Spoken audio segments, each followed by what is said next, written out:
दादा आहेत, अबू आझमी, श्रीमती यामिनी जाधव, संजय कुटे, अशोक पवार, अमित पटेल, बरेच आहेत, जयकुमार गोरे, दीपक चव्हाण, रवींद्र वायकर, किशोर जोरगेवार, रवी राणा, योगेश कदम, सुनील शेळके, रईस शेख, समीर खुणावार, सौ सुलभा खोडके, सौ मनीषा चौधरी, सौ सरोज अहिरे, राहुल कुल आहेत, संजय जगताप आहेत, अतुल भातखळकर आहेत, रमेश कोरगावकर, राधाकृष्ण विखे पाटील आहेत, सुधीर मुनगट्टीवार आहेत, विक्रमसिंह सावंत आहेत, विनय कोरेजी, रोहित पवार, अतुल बेनके आणि आमचे मित्र आशिष शेलार एवढे जण बोललेले आहेत. या सर्वांनी अनेक विषय मांडलेत, काही सूचना केल्या आहेत, काही प्रश्न उपस्थित केले आहेत.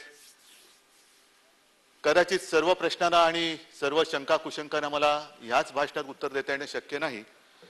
काही राहून जातील, पण याचा अर्थ असं कृपया कोणी समजू नये की आपण विचारलेल्या कोणत्याही प्रश्नाला आमच्याकडे उत्तर नाही. प्रत्येक प्रश्नाला उत्तर आहे आणि आमच्या प्रत्येक कृतीला काही ना काहीतरी आधार आहे. खरं म्हणजे सगळे सदस्य बोलून गेल्यानंतर माझी अपेक्षा अशी होती की निदान मी उत्तर देताना ज्याने ज्याने काही विचारले ते हजर राहिले असते तर बरं झालं असतं. ह्याचं कारण मी दिवसभर माझ्या very good very good Sudhir भाऊ, मी काय सांगू तुम्हाला, मी माझ्या केबिन मध्ये बसलो होतो, माझी कामं चालू होती आणि सभागृहाचं कामकाज थोडंसं बघत होतो, ऐकत होतो आणि अचानक मला असा भास झाला की मी नटसम्राट बघतोय. मी आहे अथेल्लो, मी आहे हॅमलेट, मी अमुक, मी तमुक. आणि त्याच्यामध्ये शेवट असा मला केविलवाणा वाटला की कोणी किंमत देता का, किंमत कोणी किंमत देता का, किंमत. सुधीर भाऊ, काय तुमचा वेश, काय तुमचा आवेश. चंद्रकांत दादा आणि थोडस देवेंद्रजींना भीती वाटायला लागली की आमचं कसं होणार. कारण ज्या तडफेने तुम्ही बोलत होतात, छान, अप्रतिम. काय कळेल काय होतं, जसं माझं झालंय तसं तुमचं पण थोडंसं झालंय.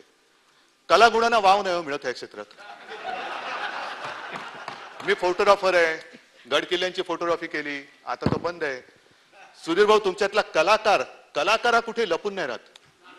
जिथे जिथे संधी मिळते ना, तो असं उचंबोळून येत असतो, उचंबोळून येतो. असा कला ही जन्मजात असावी लागते आणि ती तुमच्यात आहे. सुधीर भाऊ, ती मारू नका प्लीज, ती मारू नका, ती अशी जिवंत ठेवा, अशी खळाळती असली पाहिजे.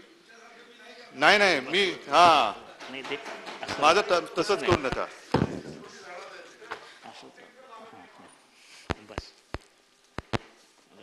राज्यपाल महोदयांचं भाषण आपण सगळ्यांनी ऐकलं, आम्ही ऐकलं अर्थातच. आणि त्याच्यामध्ये मी पहिल्या प्रथम महामहिम राज्यपाल महोदयांना धन्यवाद देतोय की त्यांनी अत्यंत निपक्षपातीपणाने आणि स्पष्टपणाने या सरकारची जी गेल्या 1 वर्षाची कारकीर्द आहे ती सर्वांसमक्ष ठेवली. आणि हो, मराठीत बोलले, हे नसे थोडके, मराठीत बोलले. ते बोलल्यानंतर त्यांनी जे काही मुद्दे मांडलेत, काही जणांना पचवणं जड जातं. कारण असं काही अनपेक्षित घडलं म्हणजे काय होतं, अनेकदा अचानक पाऊस येतो आणि भिजून जातो आपण. पावसाची अपेक्षा नसते, छत्री नसते. तसं अनपेक्षित असं काही काम चांगलं सरकारकडनं होईल अशी अपेक्षा नसताना ते झालंय आणि राज्यपालाने ते मान्यता त्याला दिलेली आहे. राज्यपाल आपणच म्हणतात तसा ही एक संस्था आहे, व्यक्ती नाही. आणि त्या संस्थेने ते मान्य केल्यानंतर त्याच्याबद्दल दुमत असण्याचं काही कारण असतं का म्हणे. सुधीर भाऊ, आपण मी जे काय थोडंसं ऐकलं त्याच्यामध्ये शिवभोजनचा उल्लेख केला की 5 रुपयात थाळी दिली, कसं होणार. दादाने विचारलं, तुम्ही खाणार का, आम्ही खाणार का. मी राष्ट्रपतींचं भाषण थोडंसं पाहिलं आणि राष्ट्रपतींनी काय सांगितलं की या करोना काळामध्ये त्यांनी ती जी काय योजना आहे ना, प्रधानमंत्री गरीब कल्याण योजनेत 8 महिन्यांसाठी 80 कोटी लोकांना अतिरिक्त 5 किलो धान्य मोफत दिल्याचा उल्लेख आहे. 80 कोटी लोकांना अतिरिक्त 5 किलो. 8 महिन्यानंतर हे सगळे गरीब श्रीमंत झाले का, की ज्यांना 5 किलो फक्त 8 महिन्यासाठी लागले आणि नंतर अचानक ते श्रीमंत झाले. मग इंधन वाढ झाली तरी चालेल, पेट्रोल वाढ झाली तरी चालेल, गॅस वाढला तरी चालेल, पण गरिबांना गरीब राहता कामा नये, आत्मनिर्भर झालं पाहिजे. गरिबांनी सुद्धा आत्मनिर्भर होण्यासाठी त्यांची कुवत वाढली पाहिजे, म्हणून आम्ही इंधनाची दरवाढ करतोय, आम्ही म्हणून गॅसची दरवाढ करतोय. या गरिबाला सुद्धा कमावून घरच्या घरी अन्नधान्य शिजवता आलं पाहिजे. अहो सुधीर भाऊ, एक गोष्ट मी नम्रपणाने सांगतो की आम्ही 5 रुपयात शिवभोजन थाळी देतोय, 5 रुपयात गरिबाचं पोट भरतोय, भरलेली थाळी देतोय, रिकामी थाळी वाजवत नाही करोना घालवायला. काय सांगितलं होतं, 8 बजे थाली बजाव खाली आहे, म्हणजे निदान त्या थाळीचा उपयोग आवाज काढायला आहे एवढं तरी गरिबाला कळलं. वाजवली स्वतःचीच वाजवली थाळी, स्वतःचीच वाजवली थाळी. तर भरलेली थाळी आणि रिकामी थाळी हा या सरकारमधला फरक आहे. आणि गरिबांना विचारा, तुला भरलेली थाळी पाहिजे का रिकामी? अहो म्हणजे मला असं वाटलं तेव्हा खरंच, म्हणजे करोनावरती तुम्ही बोललात, सगळेच जण बोलले, त्या करोनावरती बोलताना मी नंतर येतोच, पण महत्वाचा मुद्दा जो राज्यपाल महोदयांनी मांडलाय तो आहे सीमा प्रश्न. आणि त्याच्यात देवेंद्र मी तुम्हाला धन्यवाद देतोय, खरंच धन्यवाद देतोय, मनापासून धन्यवाद देतोय. कारण राज्याची अस्मिता ही अशी असायला पाहिजे.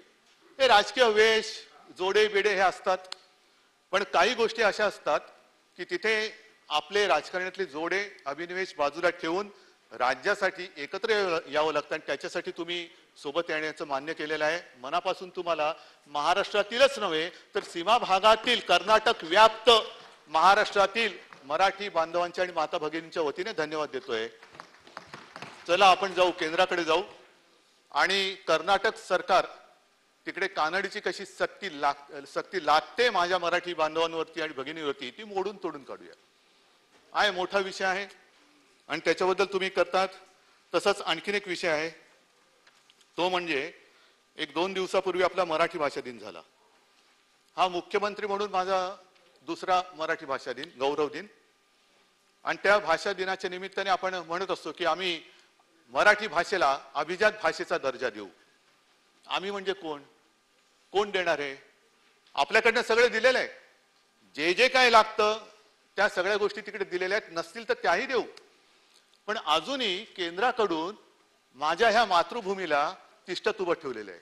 काय मराठी भिकारी आहे? काय महाराष्ट्र भिकारी आहे? काय आम्ही कटोरा घेऊन त्या दिल्लीच्या दारामध्ये उभे आहोत? छत्रपतींची भाषा ही भिकारी असू शकत नाही, छत्रपतींची भाषा आहे. जे हिंदुत्व तुम्ही म्हणता, त्या छत्रपतींनी पहिलं हिंदवी स्वराज्य स्थापन केलं, त्यांची ही मातृभाषा आहे, तीच माझी मातृभाषा आहे, तीच तुमची मातृभाषा आहे. आणि छत्रपती नसते तर तुमचं आमचं सोडून द्या, दिल्लीत बसले ते तरी असते का, हा पहिला विचार केला पाहिजे. आणि ज्या भाषेमुळे आपलं अस्तित्व आहे त्या भाषेला तिचा मान दर्जा द्यायला तुम्ही नाकारत आहात. हा करंटेपणा महाराष्ट्र कदापि विसरू शकत नाहीये. हा करंटेपणा आहे आणि या करंटेपणा कधी महाराष्ट्र विसरणार नाही. मराठी माती आणि मराठी माता हे विसरू शकत नाही. बरेच विषय झालेले आहेत. सीमा भाग झाला, मराठी भाषेचा झाला, आणि त्याच्यानंतर आणखीन एक जो विषय तुमचा आमचा सगळ्यांचा जो आहे आवडता, तो म्हणजे सावरकर. सावरकरांना भारतरत्न द्या हे पत्र 2 वेळेला गेलेले आहे. देवेंद्रजी आपण मुख्यमंत्री होतात, 20/8/2018 आणि 17/1/2019. कोण देतो भारतरत्न?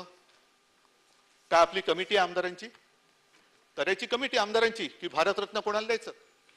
भारतरत्न देण्याचा अधिकार हा देशाच्या पंतप्रधानांच्या केंद्रीय समितीला आहे. का दिलं जात नाही? सगळेच तुम्हाला पाहिजेत. वल्लभभाई आमचे, सावरकर आमचे, गांधीजी आमचे, हे ते आमचे. तुम्ही निर्माण काहीच केलं नाही, कोणतेही आदर्श निर्माण नाही केले. पण जे तयार आदर्श आहेत ते घ्यायचे आणि त्याच्यावरती आपला शिक्का मारायचा.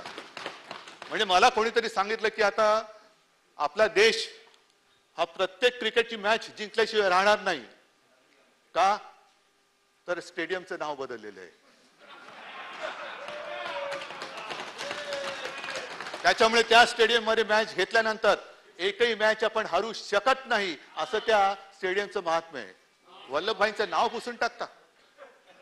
सावरकरांना भारतरत्न देत नाही आणि आम्हाला शिकवतात संभाजीनगर करा. आम्ही करू ना, संभाजीनगर जरूर करू. पण त्याच्या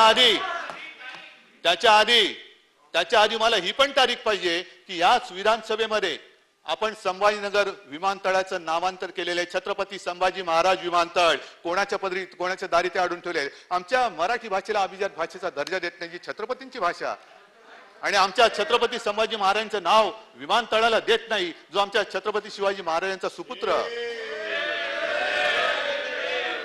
आणि आम्हाला हिंदुत्व शिकवता.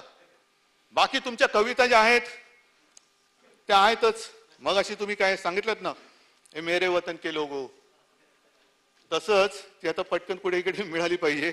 मेरे वतन के लोगो तसं मी म्हणेन की आता अशी वेळ आलेली आहे, ये मेरे महाराष्ट्र के लोगो. आंखों में भरलो पाणी नाही, महाराष्ट्र कधी डोळ्यात पाणी भरून जाणारा नाहीये.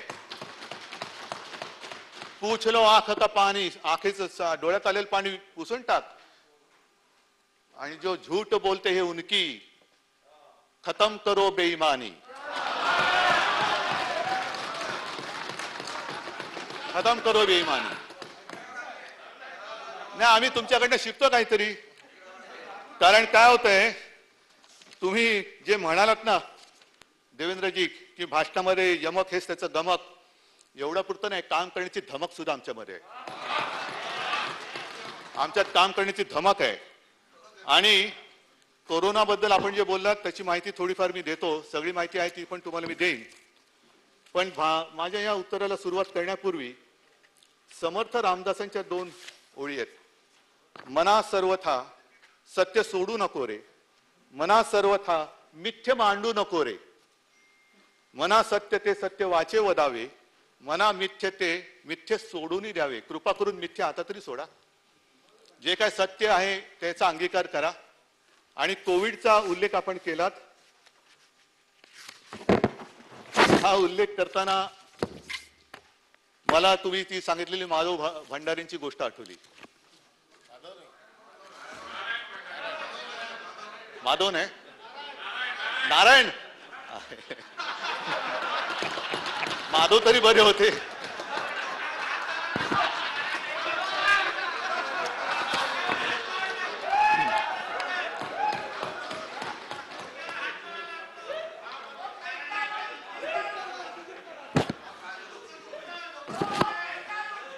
नाही, काय माधव की नारायण?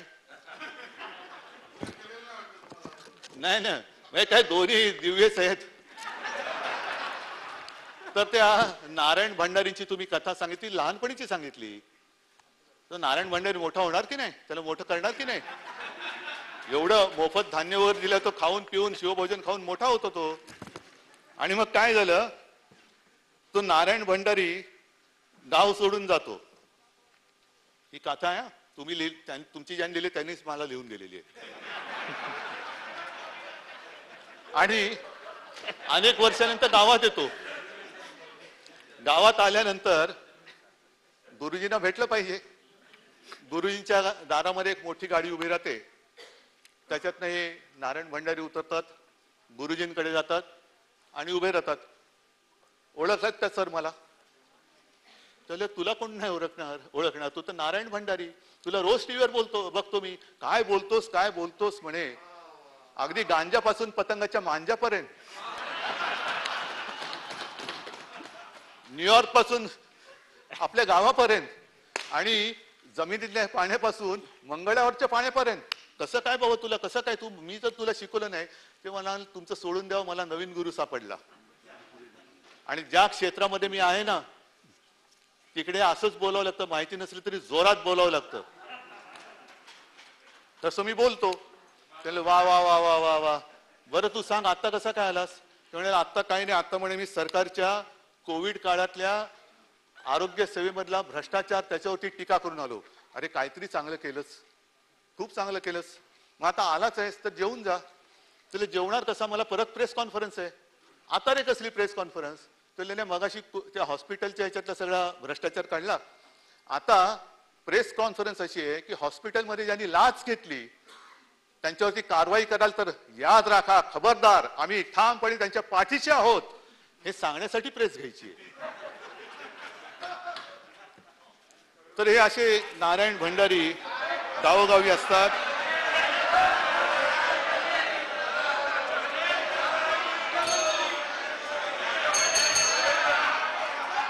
अध्यक्ष महोदय, कोविडच्या काळामध्ये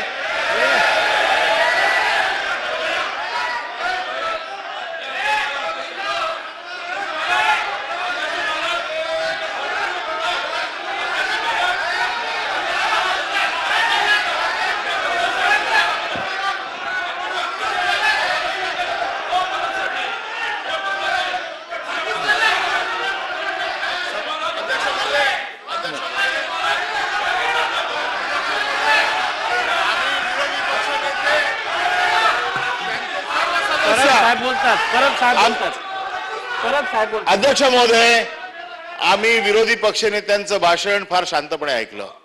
सुधीर भाऊंचं भाषण फार शांतपणे ऐकलं. आशिष शेलार, आपण सगळ्यांची भाषण आम्ही शांतपणे ऐकली. आमच्याकडनं तीच अपेक्षा आहे.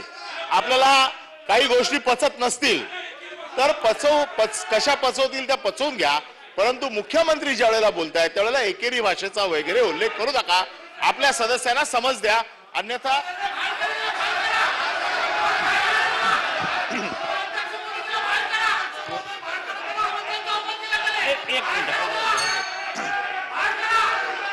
महोदय, मुख्यमंत्री कुठल्याही पक्षाचे असले तरी ते सन्माननीय पद आहे.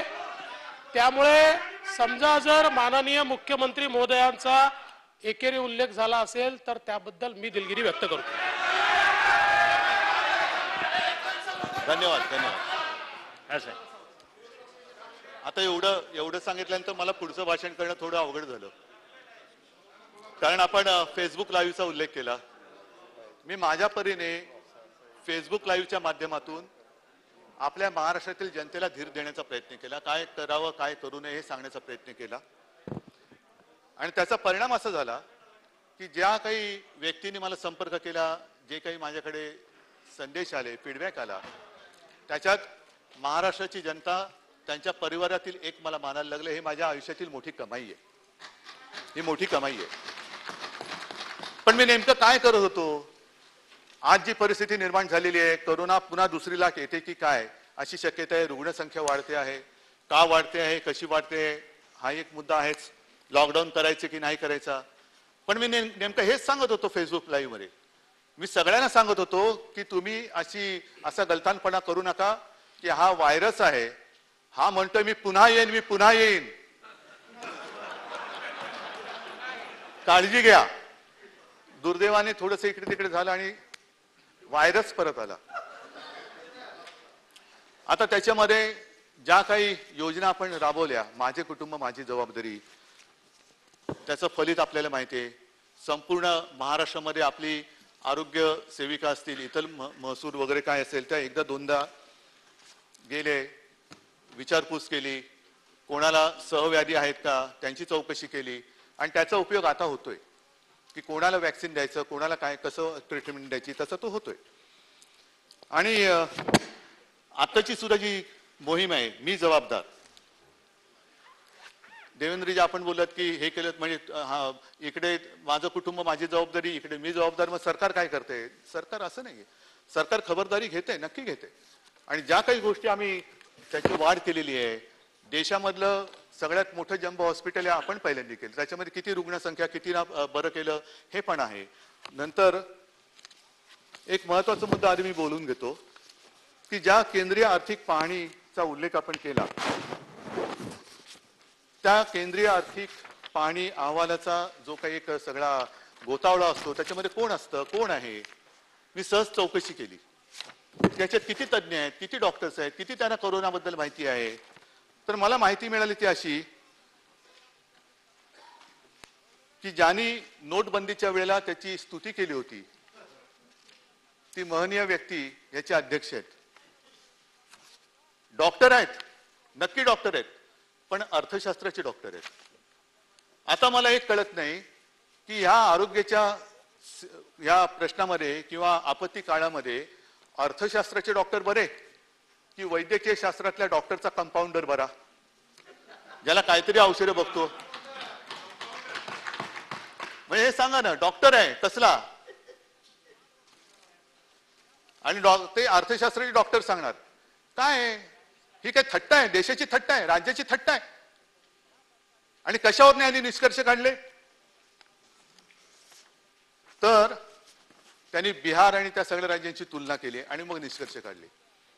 या बिहारमध्ये मला त्या राज्याबद्दल काही म्हणायचं नाहीये, मी हा निष्कर्ष नाही काढलेला, पण त्यांनी जो काही निष्कर्ष काढलेला आहे तो निष्कर्ष ज्या बिहारला समोर धरून काढलेला आहे, त्या बिहार बद्दलचा, बिहारच्या या कोविड मधला जो काही फोलपणा आहे, त्या इंडियन एक्सप्रेसनी ही संपूर्ण लेख मला बाहेर काढून लिहून ती उघडी केलेली आहे. मोबाईल नंबर किती खोटे आहेत, 0000 मोबाईल नंबर किती आहेत, चाचण्या किती होतात, आणखीन काय किती होतं. मग हे सगळे निकष धरून तुम्ही या आपल्या महाराष्ट्राला बदनाम करणार आणि आपल्या यंत्रणेवरती विश्वास न ठेवता तुम्ही या थातूरमातूर जी कोणी लोक निष्कर्ष काढतात त्यांच्यावरती विश्वास ठेवून आपला महाराष्ट्र बदनाम करणार. आहे आपल्याकडे रुग्णसंख्या आहे, पण ती खरी आहे. एक सुद्धा रुग्ण आपण लपवलेला नाही आणि एक सुद्धा मृत्यू दुर्दैवाने याच्यात झालाय तो आपण लपवलेला नाही, लपू देणार नाही. ज्या वेळेला याची सुरुवात झाली मार्च, एप्रिल, मे मध्ये, ते जे काही सगळं वातावरण होतं फार भयानक होतं. मी मानतो तेव्हा हॉस्पिटल्स नव्हते, बेड्स नव्हते, अँब्युलन्स नव्हते, ऑक्सिजन नव्हता, औषधं नव्हती, औषधं आज पण नाहीयेत. आणि मग जे मृत्यू होत होते, अचानक रुग्ण यायचा, त्याचा स्वॅब टेस्टला गेल्यानंतर तो त्याचा रिपोर्ट येईपर्यंत त्याचा मृत्यू व्हायचा. आणि कारण काय असायचं, कार्डियक फेल्युअर, किडनी फेल किंवा हेवी डायबिटीज. आणि तो मृत्यू झाल्यानंतर मग त्याचा रिपोर्ट यायचा की हा कोविड पॉझिटिव्ह सुद्धा होता. मग काय करायचं, मी सांगितलं अजिबात लपवाछपी करायची नाही. अंडरलाईन कोविड हा सुद्धा कोविड मध्ये मृत्यू म्हणून त्याच्यात धरा, आणि म्हणून आपली मृत्यूची संख्या आहे ती दुर्दैवानी जी खरी आहे ती आपण आहे ती दाखवली. आपल्याकडे सुद्धा ज्या काही टेस्ट होत आहेत त्या टेस्टमध्ये जवळपास 70 ते 80% टेस्ट ह्या RT-PCR होत आहेत. रॅपिड अँटीजन टेस्ट त्याचा एक तुम्हाला माहिती आहे, आणि RT-PCR किती आहे, त्याची अचूकता किती आहे हे सगळ्यांना माहिती आहे. म्हणून आपण सगळे इकडे सभागृहात येताना आपण रॅपिड अँटीजन टेस्ट नाही RT-PCR करतो आहोत.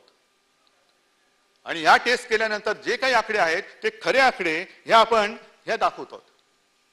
हे मी म्हटलं ना, खोटे फोन नंबर, बनावट नावं, कोविड चाचण्यांमध्ये डेटामध्ये संसर्ग, ह्या सगळ्या आपण खऱ्या आहेत त्या त्याच्यामध्ये देतो आहोत. खोटेपणा करायचा असता तर कधी करू शकलो असतो, पण खोटेपणा करणं हा आमच्या रक्तामध्ये आहे. खोटं बोलणं, मग ते बंद दारात जरी का असेल, पण आयुष्यात कधी खोटं बोललेलं नाही आणि खोटं बोलणार नाही.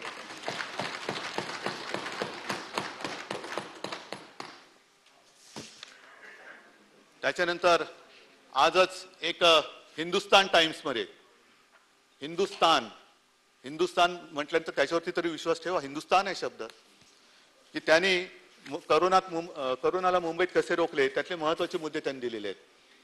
मग मुंबईची जीवनवाहिनी उपनगरीय रेल्वे थांबवण्याचा निर्णय, हे एक मी मुद्दामून सांगू इच्छितो की ज्या वेळेला आपल्या पंतप्रधानांनी लॉकडाऊन केला, अचानक लॉकडाऊन केला, मी किमान त्याच्या आधी 8 दिवस सातत्याने तिकडे फोन करत होतो आणि सांगत होतो की तुम्ही एकतर लोकल्स थांबवा, आणखीन परगावी जाणारे जे मजूर आहेत आमचे त्यांना जाण्यासाठी तुम्ही ट्रेन्स द्या, त्याचे पैसे आम्ही देतो. नहीं अभी कैसा करेंगे, अब तो नहीं हो सकता, अब तो ऐसा है, अब तो वैसा है. ठीक आहे. आणि तेव्हाच मी सांगितलं होतं की हे जर का आपण केलं नाही तर कायदा आणि सुव्यवस्थेची गंभीर परिस्थिती निर्माण होऊ शकते. कारण हे जे मजूर आहेत ते मजूर जास्त काळ आता या इकडे थांबतील असं काही शक्यता नाहीये. पण तेव्हा नाही करायला दिलं. आणि जेव्हा लॉकडाऊन केला गेला, जेव्हा वाहतूक थांबवण्याची, रहदारी थांबवण्याची गरज होती, तेव्हा उघडं करून टाकलं. काय हालत झाली होती त्यांची. तांडेच्या तांडे नुसते निघाले होते आपल्या गावाकडे, लाखो लोक. ते लाखो लोक निघाल्यानंतर सुद्धा त्यांच्यावरती आपण कुठली जुलूम जबरदस्ती नाही केली. ते जिथे जिथे जातील तिथे तिथे त्यांच्या छावण्या उभारून त्यांना जवळपास 1 महिनाभर दिवसाचं 3 वेळेचं मोफत अन्न आपण दिलं होतं. त्यांच्याकडे डॉक्टर सुद्धा आपण ठेवले होते. तर हे काम आपण केलं नाही. कशाला? काही व्हिडिओ सुद्धा प्रसिद्ध झाले होते की आपल्या राज्यातून परराज्यात गेलेले मजूर जथेच्या जथे होते. आणि ते चिडलेले होते. ते सांगत होते याच्यापेक्षा इकडे आम्हाला कोणी विचारतच नाही. उत्तर प्रदेशमध्ये गेले, बिहारमध्ये गेले आणि तिथले ते सांगत होते की आम्हाला इथे विचारत नाही, याच्यापेक्षा आमच्या महाराष्ट्रामध्ये आमची काळजी जास्त चांगल्या पद्धतीने घेतली गेली होती. हे गोरगरीब बोलतायत सुधीर भाऊ, गोरगरीब बोलतायत, आम्ही नाही. पाठ थोपटून घ्यायला सुद्धा आधी काम करणारी छाती असावी लागते. आणि आमच्याकडे तुम्ही कोविडचा हिशोब विचारताय, जरूर विचारा. पण एक नम्रपणाने सांगू इच्छितो की ज्या वेळेला महाराष्ट्रातल्या जनतेसाठी कोविडमध्ये काही उपाययोजना कराव्या लागतात, सेवा सुविधा देण्यासाठी आपण अर्थसंकलन सुरू केलं, तेव्हा मला थोडीशी लाज वाटते की आपल्या सगळ्यांचा फंड हा महाराष्ट्रासाठी न येता दिल्लीकडे गेला.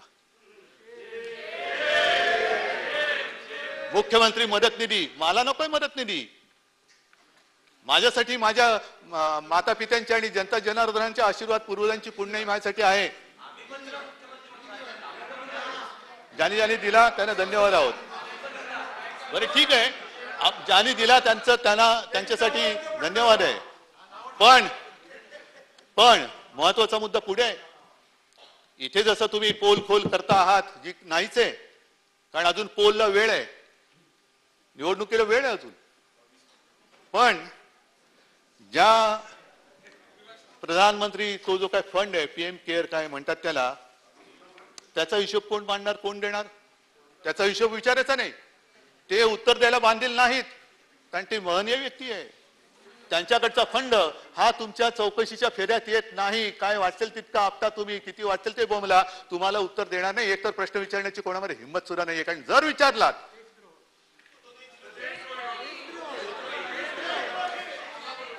काही परिस्थिती आलेली आहे की मी काही बोलण्याच्या आधीच लोकांच्या मनातून येतं की प्रश्न विचारला का देशद्रोह. ही लोकशाही, ही इथली लोकशाही. आणि मग मी सांगतो की कोविड काळमध्ये जे काही केलेलं आहे हे मी दरवेळेला फेसबुक लाईव्हच्या माध्यमातून सांगितले, पण काही थोडंसं तुम्हाला पुन्हा सांगतो. प्रत्येक जिल्ह्यात टास्क फोर्सची निर्मिती केलेली आहे. ऑक्सिजन व्यवस्थापन आणि उत्पादनावरती नियंत्रण आणलं होतं. तेव्हा खासगी रुग्णालयात 80% ज्या रुग्णशय्या आहेत त्या आपण कोविडसाठी रिझर्व्ह केल्या होत्या. आणि महात्मा फुले जनारोग्य योजनेचा लाभ आशिषजी 60,000 नाही, त्याच्या आधी 5 लाख आकडा आहे. 5,58,059 कोविड रुग्णांना आपण त्याची करून दिलेली आहे. टेस्टची संख्या म्हणजे जेव्हा हे संकट आलं तेव्हा आपल्या राज्यामध्ये फक्त 2 किंवा 3 टेस्ट लॅब होत्या. एक आपल्या कस्तुरबामध्ये, एक पुण्याला आणि कदाचित मला वाटतं एक नागपूरला असेल. आता या खाजगी आणि सरकारी मिळून जवळपास 500च्या आसपास चाचणी केंद्र आपण राज्यात निर्माण केलेली आहेत. आणि तिकडे सुद्धा आज दिवसा गणिक म्हणजे एकट्या मुंबईमध्ये सुद्धा 20 ते 25,000 चाचण्या आता रोजच्या होत आहेत. ही आपली एक उपलब्धता आहे, ही उपलब्धता आहे. अनेक गोष्टी आपण केलेल्या आहेत. ह्याच्यामध्ये आणखीन एक महत्वाचा मुद्दा जो असतो की डायलिसिस काय, हा एक मोठा प्रश्न होता. कारण येणारा रुग्ण आज सुद्धा हॉस्पिटलमध्ये रुग्ण आल्यानंतर तो कोविड आहे का नॉन कोविड फार कठीण असतं, परंतु त्याला उपचार ताबडतोबीने सुरू करावे लागतात. मग डायलिसिसचा प्रश्न होता आणि त्या डायलिसिस साठी सुद्धा आपण मुंबईमध्ये जवळपास 150च्या आसपास ही केंद्र आणि त्या सोयी सुविधा आपण करून दिलेल्या आहे. खूप आपण केलेलं आहे. मला वाटतं हे सुद्धा मी आपल्याकडे नंतर पाठवून देतो, नक्की देतो, कारण बोलण्यासारखं बरंच आहे.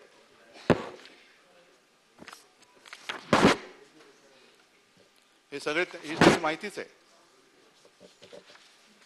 आता महत्वाचा प्रश्न असा आहे की या सगळ्या काळामध्ये आता हे जागतिक सत्य आहे की ही संसर्गाची साखळी तोडण्यासाठी आता तरी प्रभावी हत्यार हे लॉकडाऊन आहे. लॉकडाऊन करायचं का? आमची नाही इच्छा. आम्हाला कोणाला काही गंमत नाही वाटत आहे की गोरगरिबांची रोजीरोटीची साधनं आहेत त्याची चूल विझवणं हे कोणत्याही सरकारचं कर्तव्य असू शकत नाही. ह्या सरकारचं सुद्धा नक्कीच नाहीये. उलट गोरगरिबाची चूल जी कधी पेटली नसेल ती देणं हे काम आहे. चूल का बोललो? कारण पुन्हा गॅस मागलेला आहे आणि पुन्हा आपण चुलीकडे आलेलो आहोत. योजनेचा धूर निघतोय, गॅस वाढत चाललेला आहे. म्हणजे पेट्रोलची सेंचुरी आणि गॅसची हजारी. हे आत्मनिर्भर, गरीबाला सुद्धा तेवढी ताकद आली पाहिजे. तर लॉकडाऊन करायचा का? व्यापाऱ्यांची चिंता जरूर करा, शेटजींची म्हणजे व्यापाऱ्यांची चिंता जरूर करा, आम्हालाही आहे.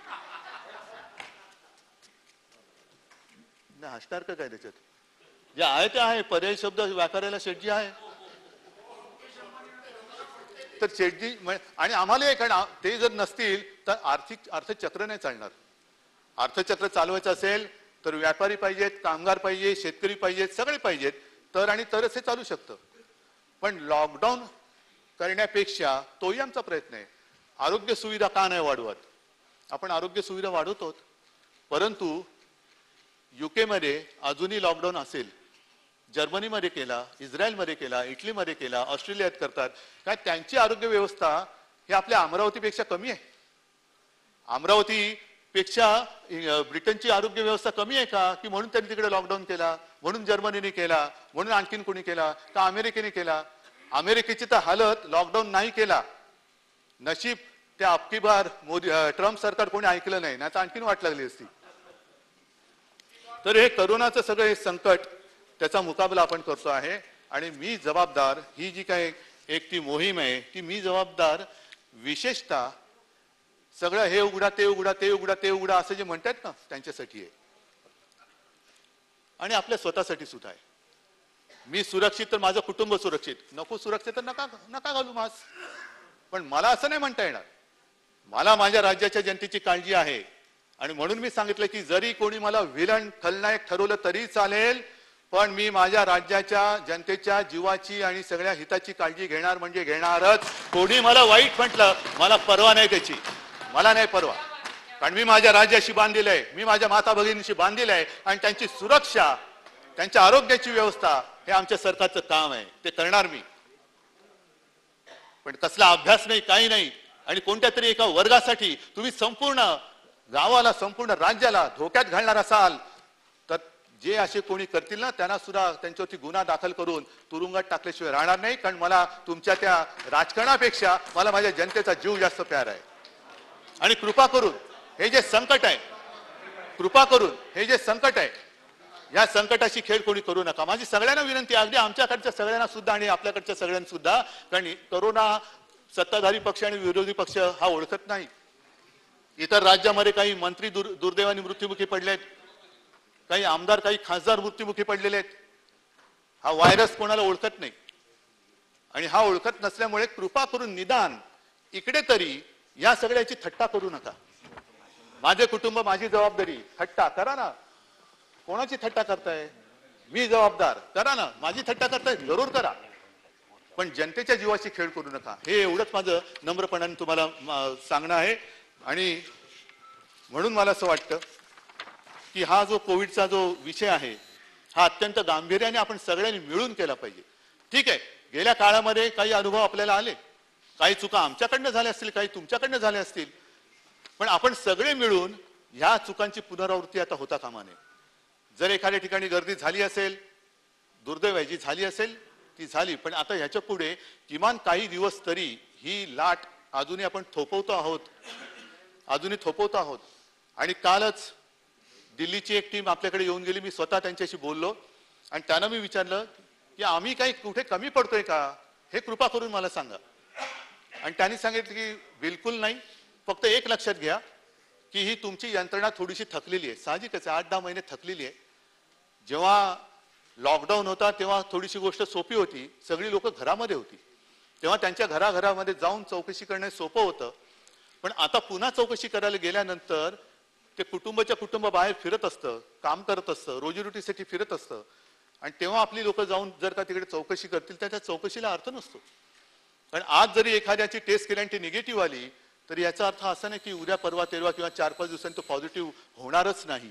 आणि म्हणून मला असं वाटतं की लॉकडाऊन टाळायचं असेल तर जी आपली त्रिसूत्री आहे ती म्हणजे मास्क घालणं, हात धुणं आणि अंतर पाळणं, ह्याला दुसरा पर्याय नाही. अगदी वॅक्सिन घेतल्यानंतर सुद्धा हे पाळावं लागतंय, हे सुद्धा जागतिक सत्य आहे. लस आता कालपासून सुरुवात झालेली आहे. आपण पाहिलं असाल, सुरुवातीला असं वाटत होतं की लस घ्यायला लोक भीत आहेत, पण घाबरत नाहीत, लोक येत आहेत. काल परवापासून सुरुवात झाल्यानंतर आपल्या इकडे सुद्धा गोंधळ झाला. का झाला? तर ते जे ऍप आहे त्या ॲपमध्ये जरा प्रॉब्लेम झाला. मी लगेच केंद्रावरती टीका नाही करणार. आणि सुरुवातीला असे विषय होतात, चुकांवरनं चुका करून जो काम करतो तो चूक करतो आणि जो चूक करतो तो पुढे काम करतो. आणि म्हणून मला असं वाटतं की लगेच बघा त्यांनी ॲप कसं होतं तेच कोलमडलं म्हणून झालं. नाही, त्या ॲपमध्ये प्रॉब्लेम झाला हे सत्य आहे, पण ह्याच्यामध्ये मी केंद्रावरती टीका करणार नाही. कारण केंद्राची मदत ह्याच्यात मला पाहिजे, आपल्याला सगळ्यांना पाहिजे. आणि त्याच्यात सुधारणा करून आता आणखीन एक गोष्ट चांगली केली की मुंबईसाठी आता राज्यामध्ये सुद्धा करू, आपण विनंती केली की ही जी लसीकरणाची केंद्र आहेत ती मोजकी न ठेवता प्रायव्हेट हॉस्पिटल जी मोठी ज्यांची ही क्षमता आहे त्यांना ती परवानगी द्या. आणि त्याच्यासाठी त्यांना काल रात्री मला वाटतं जवळपास 29 मुंबईतल्या हॉस्पिटल्सना परवानगी दिलेली आहे. ही मागणी आपण करतो आहोत. वॅक्सिनेशन जास्तीत जास्त करण्याचा, लवकरात लवकर करण्याचा आपला प्रयत्न आहे आणि त्याच्यामध्ये यश येईल ही मला खात्री आहे. त्याच्यानंतर आपण देवेंद्रजी आणखीन एक सूचना केली, ती सुद्धा मला वाटतं आम्ही विचारत नाही, ती सुद्धा आपल्याला करायला हरकत नाही दादा. ती म्हणजे संत नामदेव. जरूर त्यांचं सुद्धा स्मरण झालंच पाहिजे आणि त्यांचं सुद्धा नाव किंबहुना एकदा तर मला असं वाटतं की असं इकडे येऊन बोलण्यापेक्षा आपण एकत्र बसून आपल्या राज्याची जी काही अनमोल रत्न आहेत, मग त्याच्यामध्ये महिला असतील पुरुष असतील, हे काढू ना आपण. कारण आपल्या ह्या सगळ्याचा ते होते म्हणून आपण आहोत हा मनात विचार असेल तर आपण एकत्र मिळून ही नावं काढू आणि त्यांचं मोठेपण, आपण मोठे म्हणतो म्हणून ते नाही मोठे होत, ते मोठे होते म्हणून आपण आहोत, तर हे आपलं ऋण व्यक्त करणं हे आपलं कर्तव्य आहे. पण संत नामदेवांचा उल्लेख केल्यानंतर आणखीन एक गोष्ट मला नक्की सांगावीशी वाटते की संत नामदेव महाराष्ट्रातील मराठी मातीचा पुत्र, पंजाबात जाऊन त्यांनी काम केलं, शेतकऱ्यांसाठी सुद्धा काम केलं. आज पंजाबचा शेतकरी रस्त्यावरती आहे, त्याच्यासाठी सुद्धा काम केलं पाहिजे. आपल्याकडच्या शेतकऱ्यांची काळजी आपण वाहिलीच पाहिजे, आपल्याकडच्या शेतकऱ्यांची काळजी वाहिलीच पाहिजे. विजेबद्दलचा काल निर्णय आम्ही सांगितलेलाच आहे. पण जे शेतकरी तिकडे आंदोलनासाठी बसलेले आहेत त्यांची वीज कापली जाते, त्यांचे शौचालय तोडली जात आहेत.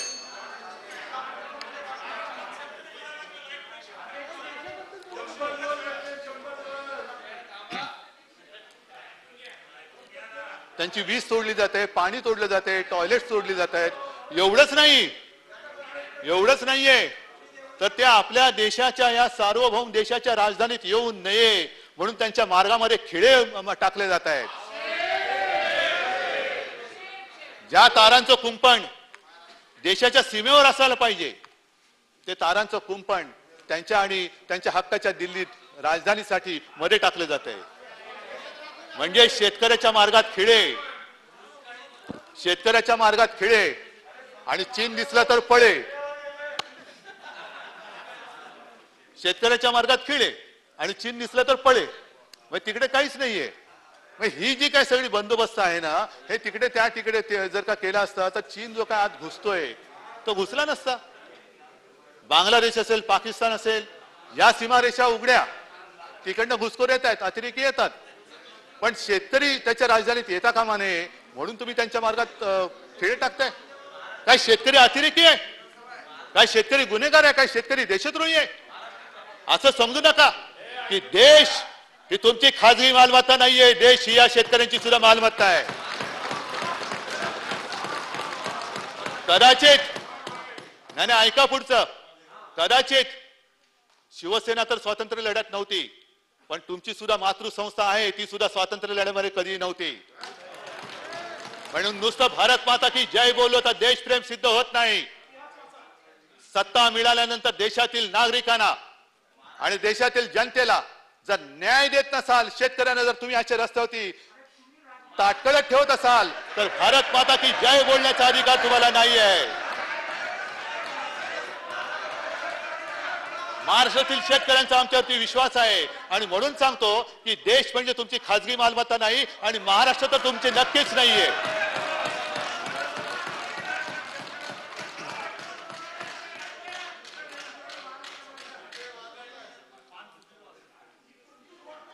कृषीबद्दल मी नक्की सांगेन, कारण शेतकऱ्याचा विषय आल्यानंतर कृषीबद्दल बोललंच पाहिजे. विकेल ते पिकेल, पिकेल ते विकेल नाही, जे विकेल ते पिकेल म्हणजे ज्याला बाजारपेठ आहे. माझा थोडासा वेगळा दृष्टिकोन आहे, सरकारचा दृष्टिकोन थोडा वेगळा आहे.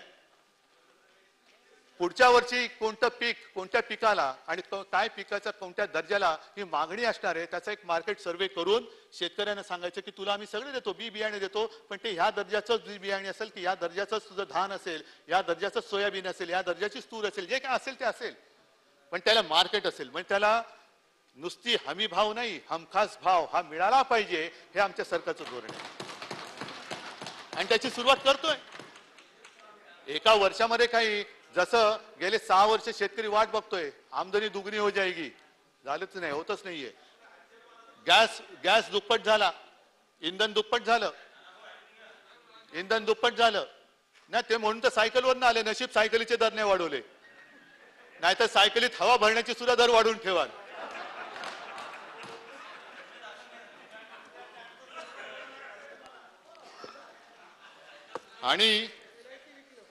आणि आपण देवेंद्रजी सांगितलं ती योजना ही एक चांगली योजना आहे बाळासाहेबांच्या नावाने आम्ही जी केलेली आहे आणि आपण सुद्धा म्हणालात की अरे हा ते एक राहिलं विदर्भाचं माझं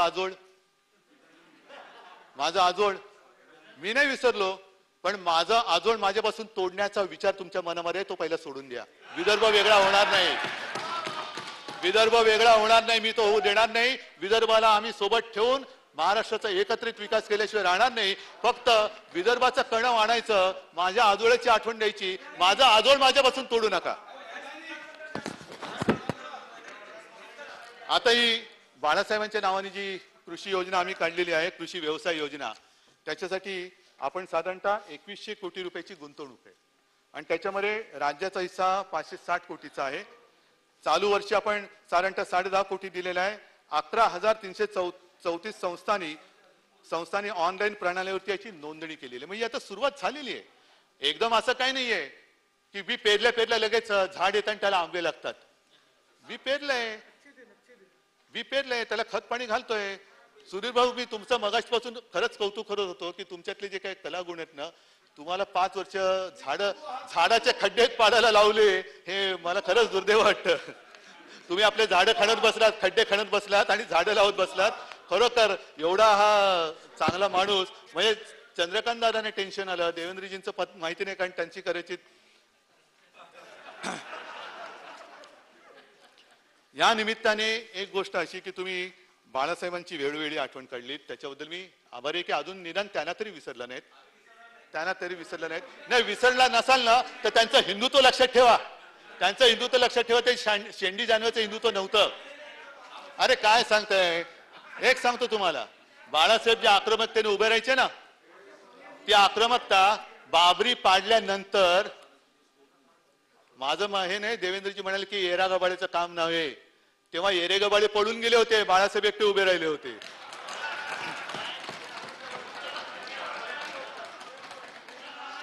म्हणजे आता विषय असा झालेला आहे बाबरी कोणी पाडली आम्हाला माहित नाही बाबरी आम्ही पाडलेली नाहीये शिवसेना प्रमुखांनी सांगितले जर ते माझे शिवसैनिक असतील तर त्यांचा मला अभिमान आहे नुसता अभिमान नाही तर गर्व आहे म्हणजे बाबरी पाडली कोणी आम्ही नाही पाडली 6 वर्ष केंद्रात सत्ता असताना सुद्धा राम मंदिरासाठी कायदा केला नाही राम मंदिराचा निर्णय कोणी दिला सुप्रीम कोर्टाने दिला आणि आता राम मंदिरासाठी घराघरात जाऊन पैसे मागताय म्हणजे पैसे दिले कोणी जनतेने दिले पण आमचं नाव आलं पाहिजे तर बाबरीच्या वेळेला आक्रमकतेने उभे राहणारे हिमतेने उभे राहणारे शिवसेना प्रमुख तुम्हाला आठवत आहे ज्या वेळेला काश्मीरमधून हिंदू पंडित निराधार होऊन निर्वासिताचं जीणं आपल्या देशात जगत होते हे सुद्धा येरागाबाळचं काम नव्हतं हे शिवसेना प्रमुखांनी केलं म्हणून काश्मीरच्या हिंदू पंडितांना आपल्या या हिंदुस्थानामध्ये स्थान मिळालं घर मिळालं रोजीरोटी मिळाली हे येरागाबाळचं काम नव्हतं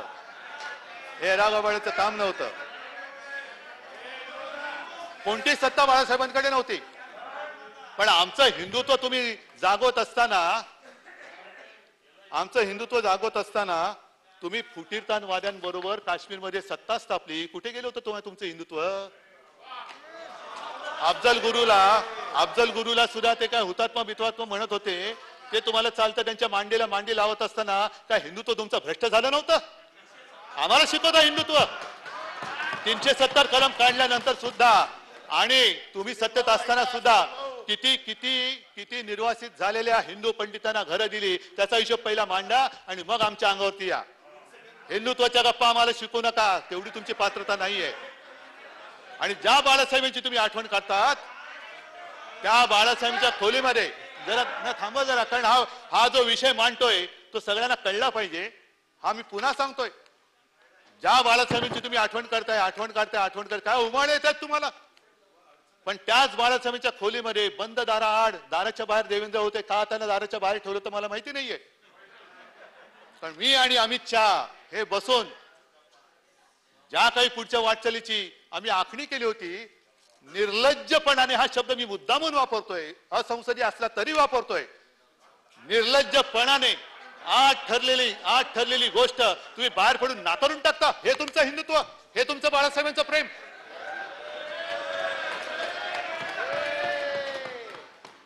ज्या खोलीला आम्ही खोली नाही मानत, ती खोली ही आमच्यासाठी मंदिर आहे. आणि निदान मला असं वाटलं होतं, कारण पहिले तुम्ही आम्हाला फसवलं होतच. 2014 साली युती तुम्ही तोडली होती, तेव्हाही आम्ही हिंदू होतो, आजही हिंदू आहोत आणि उद्याही हिंदू आहोत. हिंदू म्हणूनच मी मरणार आहे. तुमची कोणाशी युती कराल कल्पना नाही मला. हो ते पण बघतो. अहो शर्जील उस्मानी उत्तर प्रदेश मध्ये घाण आहे, ती आमच्याकडची नाहीये. आणि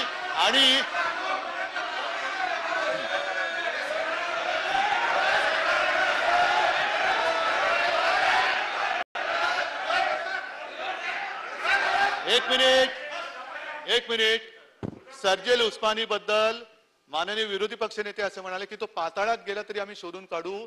कधी जाणार? पाताळात नाही, त्याला शोधायला जाताय. पण ही जी घाण आहे, नुसतं जरा थांबावं एक मिनिट, उत्तर प्रदेशमध्ये नुसतं राम मंदिर बांधून नाही चालणार. पाया जर का असा ठिसूळ असेल आणि तिकडे देशद्रोही पिलावळाशी जन्म घेत असेल आणि तिचं पालन पोषण उत्तर प्रदेशमध्ये होत असेल तर उगाच तुम्ही आमच्या अंगावरती येऊ नका. शर्जील उस्मानीला अटक केल्याशिवाय आम्ही राहणार नाही, हा आमचा निर्धार आहे. आणि त्याच्यासाठी उत्तर प्रदेशने आम्हाला मदत करावी. हे पाया ठिसूळ आणि राम मंदिर बांधताय, काय अर्थ नाही त्याला.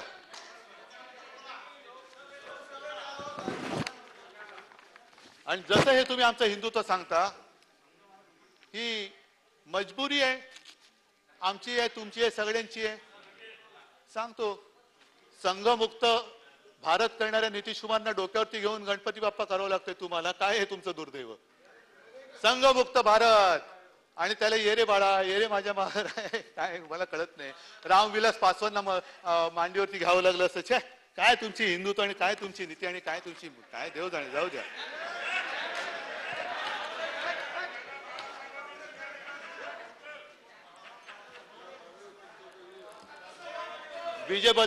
विजेबद्दलचं धोरण आम्ही जाहीर केलेलंच आहे. त्याच्यानंतर शेतकऱ्यांना दिवसा वीज देण्यासाठी सुद्धा आम्ही सौर पंप, कृषी पंप ही योजना मोठ्या प्रमाणावरती राबवणार आहोत, मोठ्या प्रमाणावरती. आणि ही वीज आहे ना, विजेबद्दल सुद्धा बोलण्यासारखं खूप आहे. केवळ राज्यापुरतंच नाही, केंद्राचं पण आहे. त्याच्यामुळे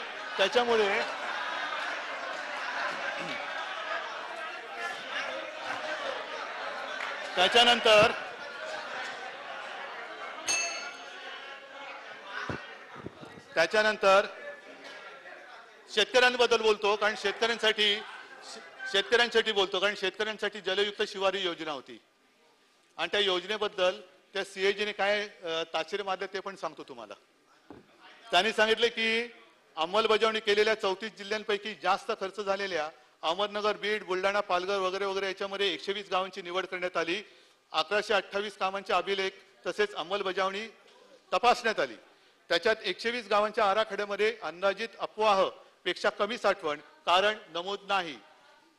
गाव आराखडा मंजूर करण्याआधी जिल्हास्तरीय समितीने कुठलेही स्पष्टीकरण मागितले नाही. 83 गावामध्ये गाव आराखड्यामध्ये दर्शविल्याप्रमाणे साठवण क्षमता पुरेशी नव्हती वगैरे वगैरे वगैरे आहे. अनधिकृत बोरवेलचं आहे. त्याच्यानंतर हे आहे, हे तुमचं जलयुक्त शिवार आणि हे तुमचं शेतकरी प्रेम. हो तेच विचारून सांगतोय. आणि जर कॅगचा अहवाल जर का मानायचं नसेल तर कॅग संस्था रद्द करा. आपण शेवटी असं आहे की महाराष्ट्राला बदनाम करणारा आर्थिक पाहणी निकष तो कोण, कुठला डॉक्टर बसल्या अर्थशास्त्र ज्याला औषधाशी देणं घेणं नाही, आजारी पडल्याशिवाय त्याचा अहवाल आपण मानतो. आता आरे थोडस बोलतो, कारण मगाशी आरे राजीव असं सगळं बघितलं, म्हटलं अरे रे, हे त्याच्यातच अडकले.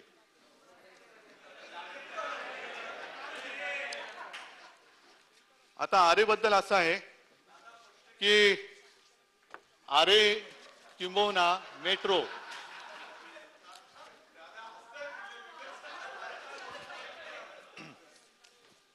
त्यांच्या नावाने तुम्ही पण हसून घ्या. हा तेच, म्हणजे त्यांना हसतात ते निमित्ताने तुमच्याही मनातलं बाहेर पडतंय, कारण मी बघत होतो तुमचे चेहरे गंभीर होते, तुम्हाला पटत नव्हतं हे काय चाललेलं. आता मेट्रो 3 जो आहे, या मेट्रो 3चा खर्च आधुनिक कारशेड नाहीये, कारण ती थांबवलेली आहे, फिनिशिंग नाही, स्टेबलिंग लाईन नाही, तरी त्या लाईनचा खर्च वाढलेला आहे. बरोबर ना एकनाथजी? किती? 10,000 कोटी. म्हणजे आपण जे म्हणता की नवीन कारशेड करताना त्याचा कोटी एवढा 1000 कोटी वाढेल, हे याला कुठेही स्थगिती दिलेली नाही, याला काही केलेलं नाहीये, पण त्याची किंमत 10,000 कोटींनी वाढलेली आहे. कशी वाढली? देऊन टाकायची मंजुरी अशी का काही बघायचं खोलात जाऊन? 10,000 कोटींनी वाढली. आम्ही काही नाही केलेलं, ही फाईल आता आलेली आहे आणि तिकडनं विचारणं होते की हे तुम्हाला मान्य आहे का. म्हणजे आणखीन कर्जावरती कर्ज घेत जायचं. खर्च कसा वाढतोय? का खर्च करण्याच्या आधी त्या टेंडर बिंडर मध्ये या काही गोष्टी नमूद नव्हत्या, पण या सगळ्या गोष्टी होत आहेत. आणि त्याच्यामध्ये आणखीन एक गोष्ट की लाईन 6चे टेंडर काढलं पण डेपोचाच पत्ता नाही. म्हणजे काय माहितीये का, कालवे आहेत पण धरणाचाच पत्ता नाही. कालवे काढले पण धरणं कुठे, धरणं नाही माहिती, धरणं बघू नंतर कधी, कालवे काढावं. आणि कांजूरची जी जागा आहे, या कांजूरच्या जागेबद्दल मी नम्रपणाने सांगू इच्छितो की हा कोणी प्रतिष्ठेचा किंवा इगोचा विषय करू नये. आरेची जी कारशेड आहे, ही कारशेड देवेंद्रजी पुन्हा सांगतो, जो काही रिपोर्ट आहे त्याच्याप्रमाणे काही वर्ष ती अपुरी पडणार आणि त्याच्यानंतर पुन्हा 4A ह्याच्यासाठी कारशेड करण्याची गरज लागणार आहे. मग आम्ही काय म्हणतो की हे सगळं असं इकडे तिकडे करण्यापेक्षा सगळं एकत्रित करूया. 3ची करूया, 4ची करूया, 4A ची करूया आणि तिकडे कांजूरच्या तिकडे कांजूरची केल्यानंतर ही जी कनेक्टिव्हिटी आहे ती थेट कल्याण, डोंबिवली, अंबरनाथ पर्यंत वाढते, तिथपर्यंत वाढते. म्हणजे आरे आपलं तो सुरक्षित राहते, कारण तिथे काही पर्यावरणवाद्यांनी वगैरे आक्षेप घेतला, कारण सगळ्यांना माहिती आहे, ते काय मला पुन्हा सांगण्याची आवश्यकता नाहीये.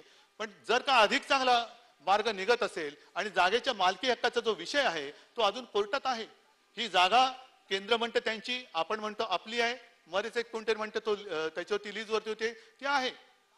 पण याचा अर्थ असा नाही की तिकडे काही होऊ शकत नाहीये, तिकडे होणार, नक्की होणार. आणि त्याच्यासाठी सुद्धा जसं सीमा प्रश्नासाठी तुम्ही एकत्र येतात, मराठी भाषेसाठी आहात, तसं याच्यासाठी येऊन करू ना, काहीतरी आपण राज्याला देऊ, काहीतरी या मुंबईला देऊ. पर्यायी जी जागा आहे ती पहाडी गोरेगाव, तिकडे ती खाजगी जागा आहे. ही जी जागा आहे ती सरकारची जागा आहे, केंद्र म्हणतं त्यांची, आम्ही म्हणतो आमची, ठीक आहे.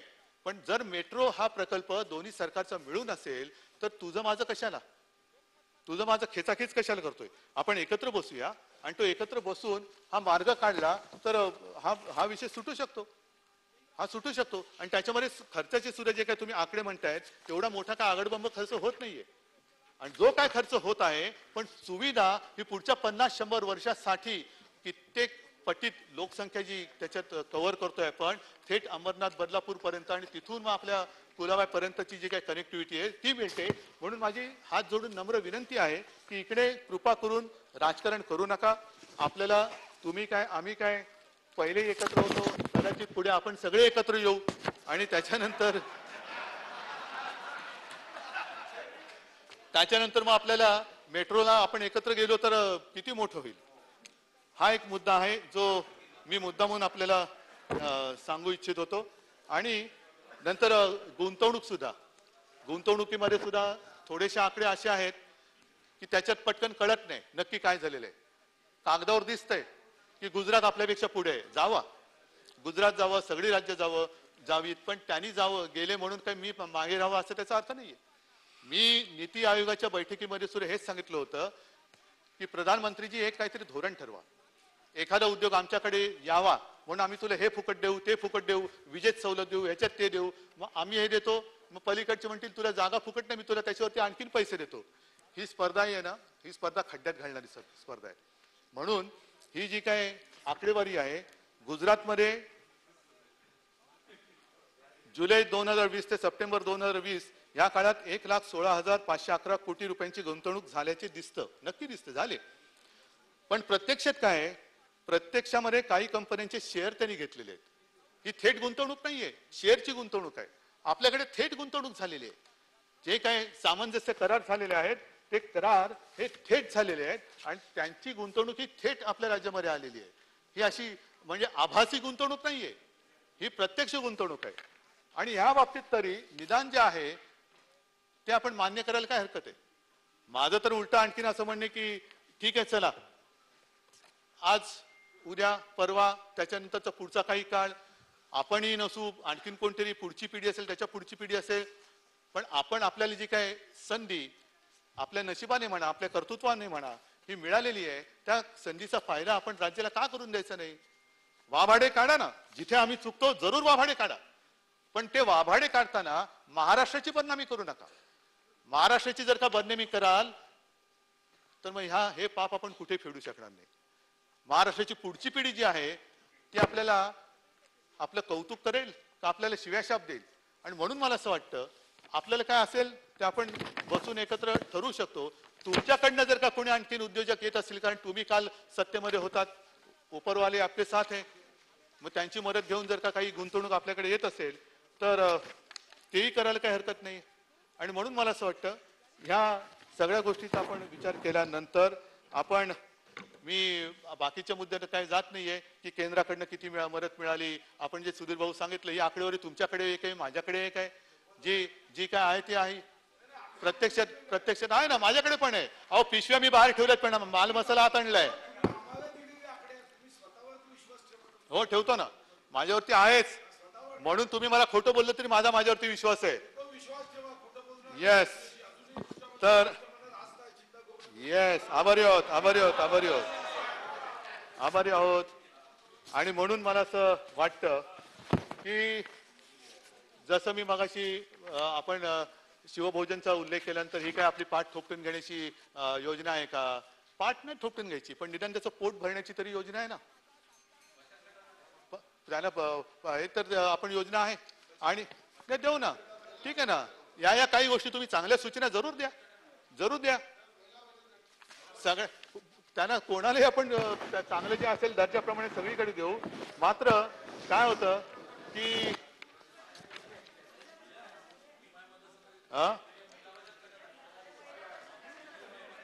सगळ्यांना देऊ शकतो. काय होतं की केंद्र सरकारच्या काही योजना आहेत, मी टीका म्हणून नाही, पण जसं तुम्ही आमच्या योजनेचे वाभाडे काढले तसं केंद्राने सुद्धा म्हटलं होतं आजचे दिन आएंगे. हे गेल्या विधान सभागृहात मी काढलेले, आता काय पुन्हा उघडत नाहीये. आजच पेपरमध्ये बातमी आली, गॅसच्या किमती वाढल्या, सगळं वाढलं. लोकांना खोटं बोलून एकदा सत्ता येऊ शकते, लाट येऊ शकते, पण ती लाट टिकवणं फार गरजेचं असतं. सत्ता आणणं, विजय मिळवणं हे कठीण आहेच, पण विजय टिकवणं हे फार कठीण आहे. म्हणजे ते कठीण जसं आपल्याला आहे तसं जे सत्तेवर आहेत ते पंतप्रधान किंवा काही सगळ्यांना आहे. आणि म्हणून एक विंदा करंदीकरांची कविता आहे, ही लाट आहे. ऐका हो सुधीर भाऊ, तुमच्यासाठी मी कविता शोधून आणतो आणि तुम्ही नाही ऐकत, काय असं चालेल.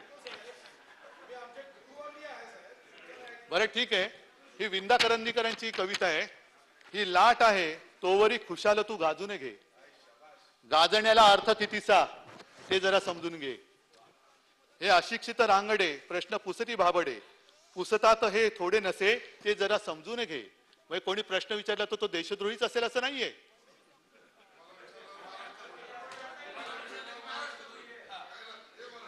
कोणी तुम्हाला प्रश्न विचारला म्हणजे तो देशद्रोही असं नाहीये. ते हे अशिक्षित रांगडे आहेत विचारणार. कारण का ते विचारतात तर शतकानुशतके झाली पिळवणूक ज्यांची या इथे, सुटल्यास त्यांची सभ्यता ते जरा समजून घे. हे दिल्लीत सगळं जे त्या आसपास चाललेली त्याची सभ्यता का सुटते तर त्यांची पिळवणूक चाललेली आहे, म्हणून ते जरा समजून घे. म्हणूनच ते जरा समजून घ्या. म्हणून ते पण आम्ही समजून घेतोय, त्या यौवनाचा येतसे हा आग्रही उत्साही अतिरेक थोडा व्हायचा ते जरा समजून घे. आणखीन पुढचं आहे ते फार कदाचित कोणाला लागू पडते कल्पना नाही. नाही तुम्हाला नाहीच लागत, ज्यांचं असेल त्यांना न आपुले आवडे, त्यांना न आपुले आवडे, त्यांच्या रुचेना आपण बीज प्रगतीचे विरोधी ते जरा समजून घे. प्रेमाप्रमाणे राग सुद्धा माणसानं जोडतो. हे लक्षात घ्या. मानवातील गूढ नाते बंददाराआड ते जरा समजून घे. टाळ झडती तेवढ्याने मानू नको ही पंढरी, शूटिंग चाले ना इथे ते जरा समजून घे. आणि म्हणून मला प्रामाणिकपणाने असं वाटतं की जरा थांबा ना, माझं पूर्ण होऊ द्या ना जरा. म्हणून माझी नम्र विनंती आपल्याला आहे की असा आमचा दावा नाहीये की आम्ही ब्रह्मदेवाचे अवतार आहोत. कोणीच नाहीये, ना आम्ही, ना तुम्ही, ना कोणी करण्याचा प्रामाणिकपणाने आटोकाट प्रयत्न करतो आहोत. जिकडे आम्ही कमी पडत असू जरूर सूचना द्या, पण त्या सूचनेला सुद्धा एकाच नजरेने पाहायचं. कठीण परिस्थिती जगभर आलेली आहे. कोविडची परिस्थिती त्यांनी कोणालाही सोडलेली नाहीये, पण त्या कठीण परिस्थितीत सुद्धा तुम्हाला माझं म्हणणं की अभिमान नसेल पण निदान समाधान पाहिजे. आमचं सरकारचं सोडावं ते आपलं राजकारण चालू राहील, पण निदान महाराष्ट्राने ही लढाई समर्थपणाने लढली आणि समर्थपणाने लढतोय. महाराष्ट्राचा तरी अभिमान ठेवायला पाहिजे. तुम्ही काय आपण जे करतो आहोत ते वाकड्या नजरेने बघण्याच्या ऐवजी, जसं आपल्या भाषणाचा समारोप करताना देवेंद्रजी आपण तुकाराम महाराजांची आठवण काढली, तशी तुकाराम महाराजांच्या मी 4 ओळी वाचतो.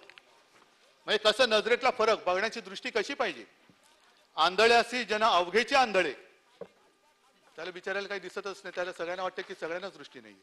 आपणासी डोळे दृष्टी नाही, रोग्या विषतुल्य लागे हे मिष्टान्न, तोंडासी कारण चवी नाही. तुका म्हणे शुद्ध नाही जो आपण, तया त्रिभुवन अवघे खोटे. ह्याच्यामध्ये त्यांनी सार्थ सगळं दिलेलं आहे. म्हणून जे जे काय आम्ही केलेलं आहे ते सगळंच काही शून्य आहे असं कृपा करून समजू नका. 1-2 मिनिटं बोलतो, मग तुम्ही ताडकन उठून जे बोलायचं ते बोला. मी नम्रपणाने एवढंच सांगतोय की हे सगळे आरोप प्रत्यारोप सगळे जे काय आहे, द्वेष मत्सर, हे कधीतरी कुठेतरी काही काळापुरतं तरी बाजूला ठेवून आपण जसं आपण माणसं आहोत त्या पद्धतीने बोलू. आणि म्हणून सुधीर भाऊ जे मगाशी मी तुम्हाला सांगितलं की मला तो नटसम्राट आठवला, मीच आहे अथेल्लो, मीच आहे हेमलेट. आपण शांतपणाने बोलू, शांतपणाने ऐकू आणि महाराष्ट्राला समृद्ध करू. जय हिंद, जय महाराष्ट्र.